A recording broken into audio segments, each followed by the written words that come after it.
Our next guest states, Rainbow showed up the day my daughter was born. Now I get to lead the same organization that once carried me. Really a start of a full circle and within a mission.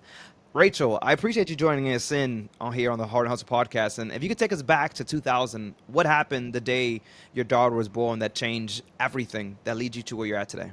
Yeah, so Mia was born on a Thursday night in the middle of a thunderstorm. We made it to the hospital, and my husband super nervous on the way there. We hit every construction site and pouring down rain and red light along the way. Um, she was actually 1 day late, so we were 40 weeks in 1 day and had a very typical pregnancy. And just we had a horrible labor, and she sustained a birth injury. Um, and we knew we were going to be dealing with significant developmental delays and disabilities for the rest of her life, pretty much from the time she was born. So she was born at 10 o'clock at night, and 10 o'clock the next day, Rainbows United came to the NICU and started the intake process to help us on our journey. They provided physical therapy, occupational therapy, speech therapy, and really just kind of guidance into this whole new world that we had never really known, and didn't speak any of the language at all. But yeah, that was day one for us. Yeah, and now you're running the organization, I all serve right? as president of Rainbows United, yes, How, and how cool is it? it is What did it mean to you to receive care from rainbows before even ever dreaming of leading it? yeah.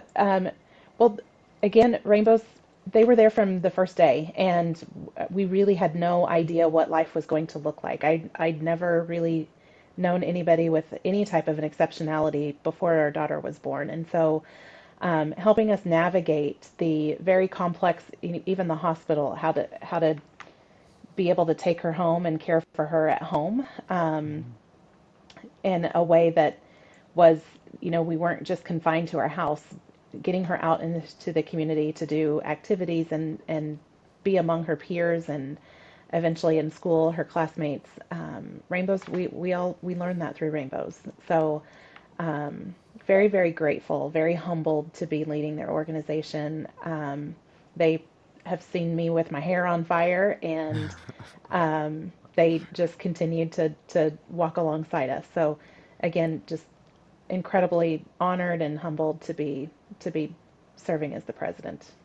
How cool is that? The experience of never understanding this organization even existed to realizing, oh my God, this is so good. And So now leading essential. it because ideally you want other people to realize how good this organization is, Yes. right? Because as you mentioned, it was for you in a time where your hair was on fire. Yes.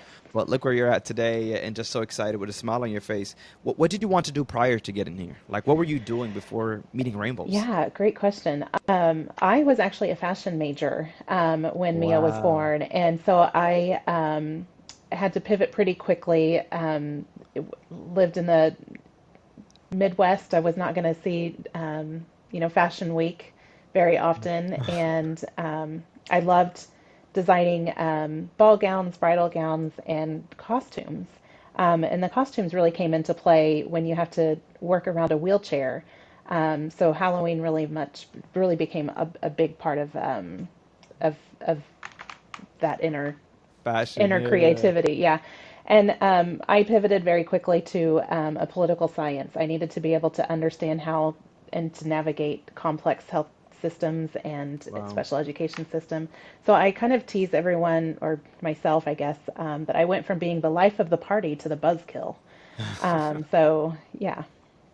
And you got a lot of different just moments with Rainbow, Hmm. right? Daughter's Hmm. born. What else happens with Rainbow that you also were able to experience on your journey with them? Yeah, so Mia received services until she passed in 2013 at Rainbows United. And 7 years after she was born, we adopted our son, Dylan, um, through the foster care system, and he's on the autism spectrum. And so he was at Rainbows when we he got the phone call that he needed a place to stay and took him home.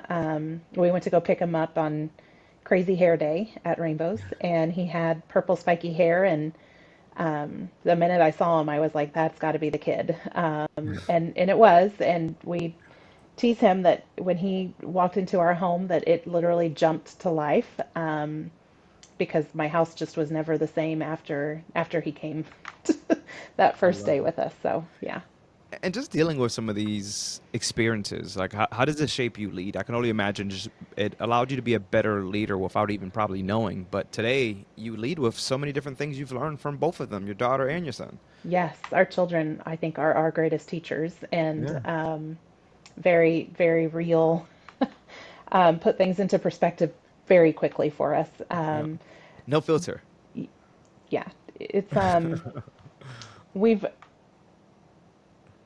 Dylan, Mia taught me patience, and it's a good thing she, came before Dylan, because when he came, I needed every bit of patience that she taught me, and he took me from, there again, becoming my next greatest teacher. Was just learning how his mind works, and it's different. He sees the world very differently than I do, and than a lot of people do. But it's a really beautiful lens too that he sees it from. So cool. And I love to talk about your leadership. It truly just, as you mentioned, stems from the kids. The excitement that you have for the organization that you lead. It's Yeah. always been there, and I can only imagine it just even heightened when you get to this seat. But you're also doing some amazing things. You're bringing AI into disability services, not to replace people, but to serve them better, which I think it's pretty dope. You don't hear Yeah. that often. What are some of the things that your organization is doing on the scale of AI? I can imagine right now it's early adapters, but anything even that you're wanting to see in the space. Yeah. Well, living in Wichita, we are really fortunate to be able to have such innovative companies Hmm. that contribute to our community. One of them is helping us with Power BI and being able to take our financials and bring them to life. So many times we sit down at a board meeting and we're looking at an income statement or a balance sheet, and their numbers on a page. And what Power BI is doing is being able to show us trends very quickly, of how revenue or expenses are trending, creating forecasts that feel, nobody knows what the future is going to bring, but Hmm. we can look back at our history and say, over the course of time, in the third quarter, this always happens, or this seems to always be a trend, so that we're prepared for it. In the second quarter, we start Yeah. preparing for that. So again, kind of very dry material, but very Mm. exciting, to be able to have some indicators and data points to drive decision making. It helps us feel very empowered, and also it gives us an opportunity to say we're going to try something for 3 to 6 months, and Hmm. be able to keep the data going, and then pause and look back at how did that go before we Yeah. take another 3 to 6 months, because that look back is just critically important too. And you're probably realizing how important data really is. Like Yes. data, we always hear data is very important, but now when you're talking about the AI world, data is really key. If you don't Hmm. have the data, it's hard to implement a lot of these AI tools. So I love It it. is. There's some organizations that'll probably feel a little left behind because of data or just maybe just tech in general. Do you feel like there's anything that you can mention to them if they're scared or they're on the edge? What do you think? Yeah. An Excel spreadsheet, it graphs too. It's probably not as exciting, but it actually probably, if it's a good starting point. So if you're exporting out of just your financial, software into an Excel spreadsheet, and charting just even like what your revenue, Mm. what types of revenue do you have? Where can you grow the entire pie, not just one slice of it? I think is can be done pretty basically, in a basic manner as well. Um, but even I'm really proud. Right before I got to this position, Rainbows had done a really deep dive into each of their programs, and we have a binder that's program analysis, and it's updated annually, and it just tracks, what funding, what outcomes we saw, how many children and families were served, what their like overall experience was, positive, negative, greatest opportunities for change, things that it's just a snapshot of each of our programs, and we use that to make quick decisions, because all of the data is in one Yeah. spot. And so I'm really grateful that they had the foresight to start collecting the data, even if they didn't quite know how to use it. And I think once I came to this position, just being able to acknowledge all of the hard work that went into that, you know, activating them was the really exciting part, to say, well, now we're going to use this to drive decision making. And there's been some hard Yeah. decisions, but really good decisions for the organization as well. If the Heart and Hustle podcast has ever sparked any idea or made you think differently, do us a favor. Make sure to guys share this, post it on LinkedIn, or even text that nonprofit friend that you just have. Whatever works, this is what keeps the conversation going and allows us to just grow this community together. Seriously, we appreciate you. That's so good. I love that you got set up with the data. I think that's always important. A lot of organizations, I've taken over an organization that didn't have data. And it's like, Hmm. it's a 30-year-old organization that almost feels brand new Hmm. because you're having to start from scratch, Yeah. But I also think that when you think of from what we do on the nonprofit level, in reality, you always got to be creative. You have Hmm. this never ending to do list. How do you stay creative during these times? Well, I'm a big believer in block scheduling. So if I don't set aside time to think creatively, Yeah. so our leadership team, we meet weekly, and each meeting has a different theme around it. So we might have a report meeting twice a month, and then we'll have one strategic planning meeting at the end of the month, and we also have a team development meeting. So we intentionally set aside time to step into that discovery zone together and that exploration zone together, and it also helps hold us accountable to one another. And so that's something that I've really enjoyed. Um, Not every meeting do we walk away with, a great plan forward, but it encourages us to try again the next time, because they're just set meetings that we have. So Have you um, tested out any like ChatGPT for those moments where you want to get creative and think outside the box? yes, well, I love ChatGPT. I'm just waiting for it to figure out how to fill my Instacart. Yeah, that's If it funny. would just dump my micro and grocery Yeah, list into the macro count and grocery list. that is too Uh, funny. but yes, we will sometimes, if we're just stumped on something, it's nice to be able to just pop something into the prompt and see what it says, and Yeah, then we can either debate, you know, for or against it. yeah. So it is kind of a good thing to get us kind of knocked off center a little bit sometimes. And sometimes the ideas that it gives you, like I've never thought of that, but it makes so much sense, right? Like you just Yes. became a smarter just using it, and I love that you say, yeah, sometimes we got to go to it, Yeah. because at the nonprofit, it's always going, right? Every Hmm. day is a new day. Every day there's a new problem. We got to worry about funding. We got to think about how we're going to fund. What does that look like, right? There's so many Yeah. different avenues to think of. Sometimes not even having the team to Right. really output Yeah. a lot of these things. Yeah. So yeah, coming back to, I always say that AI is not that it's decreasing people right now. So it will take an organization from like 20, make it feel like it's 50, Yeah. right? Not 20 and try to come back, because in reality, you still need the manpower to Right. be able to output everything that is giving Yeah. you. So We I'm happy see. you guys using it. Yeah, I have a lot of excitement and affinity for it, in the way that, like, even for individuals with disabilities, predictive text is a big, if Yeah, that's they good. have a hard time, and we see a lot of like communication being done on a device, and it's just that predictive text makes a Yep. conversation go so much quicker than if the individual had to type out every single word. And it just, I see points of connection Yeah. through, AI, not necessarily just between me and ChatGPT, but just being able to communicate with other people. If I don't have a voice, Yeah. AI can help give me a voice. So, I think we all have to set a boundary, and that's where people hmm kind of have that fear is like it's, controlling all these things. But I think we just have to put that boundary in. What is your boundary? Especially trusting AI and keeping human eye on everything. so, um, well, it's not perfect.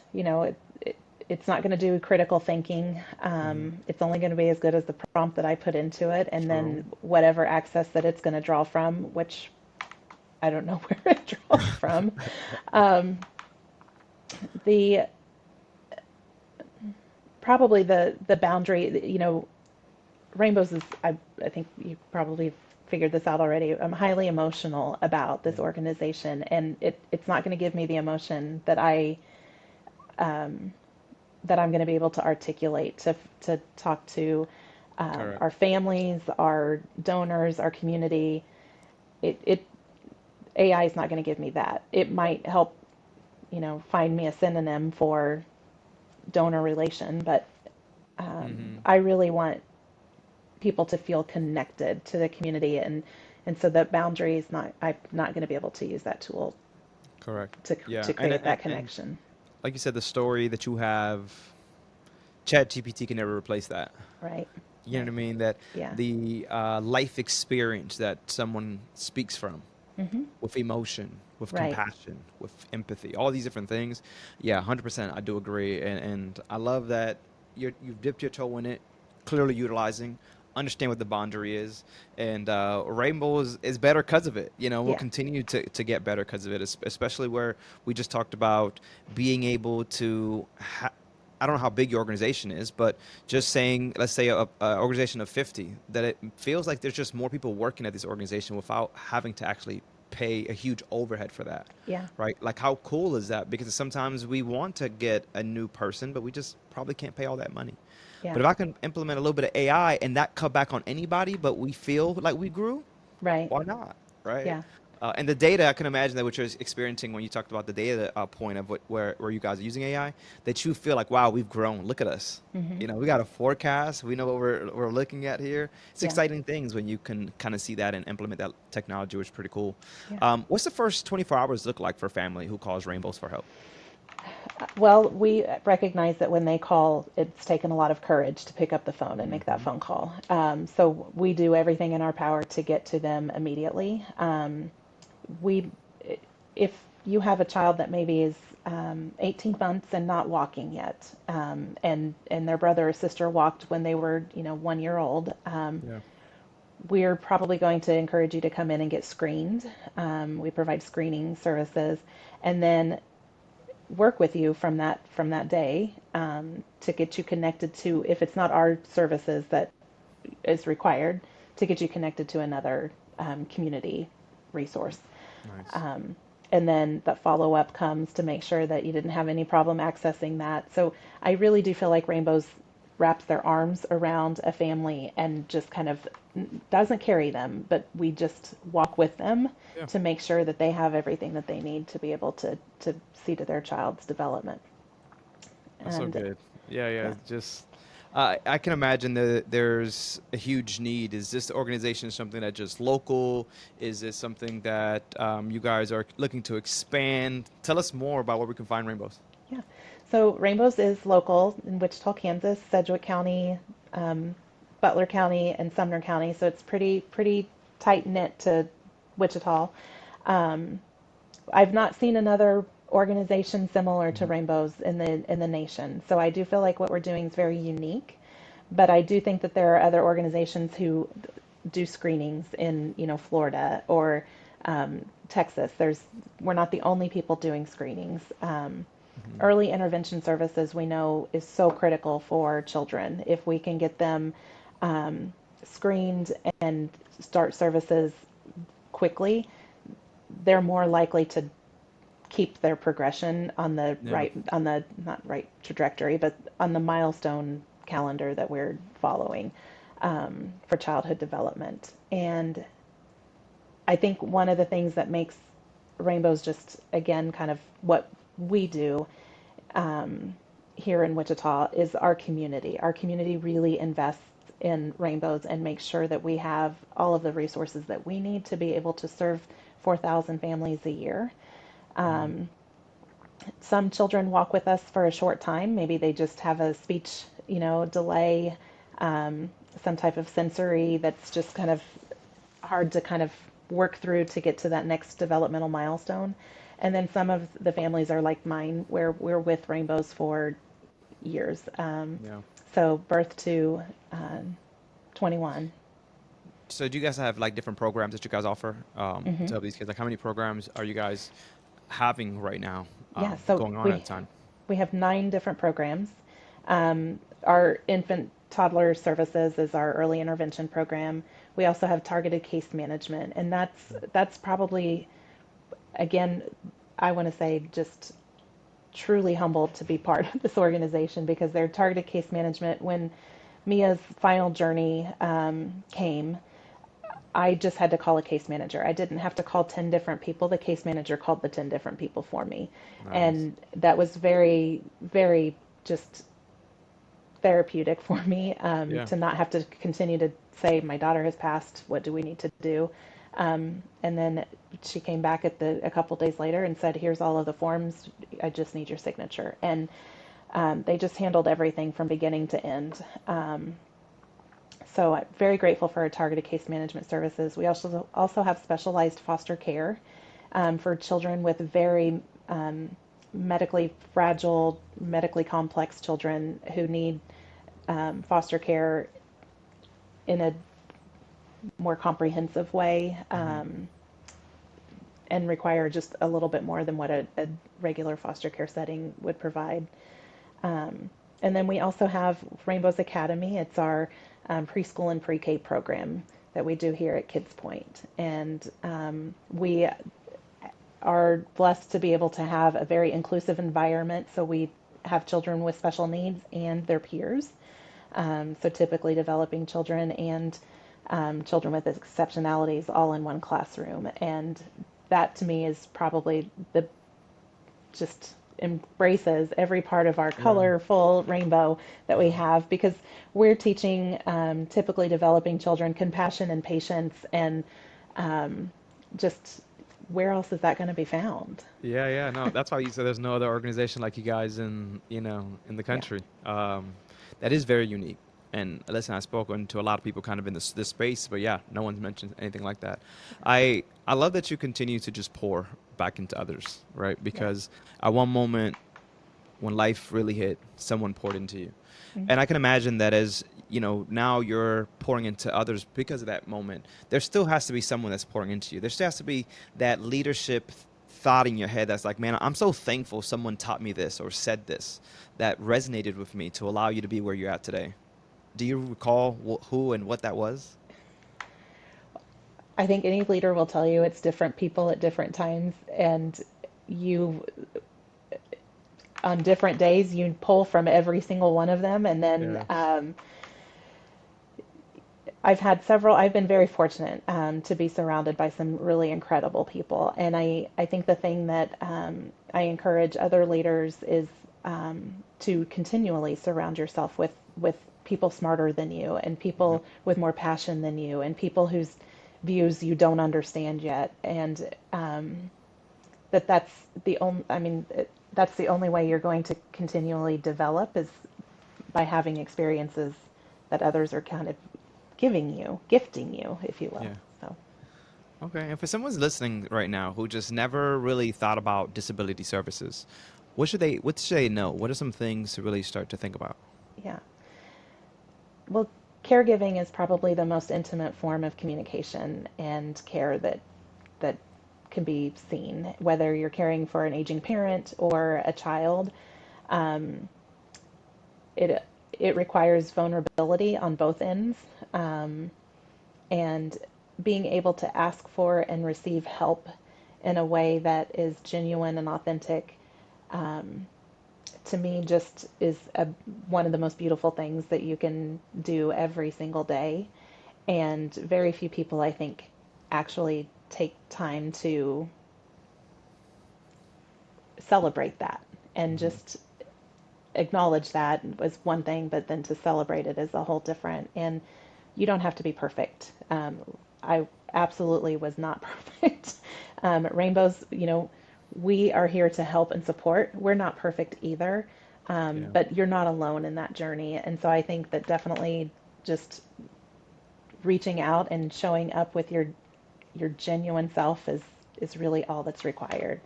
The we'll take it from there. I think about my daughter who is nonverbal, non-ambulatory, and she let you know whether she was happy to see you, and sometimes she wasn't always happy to see certain Yeah. people.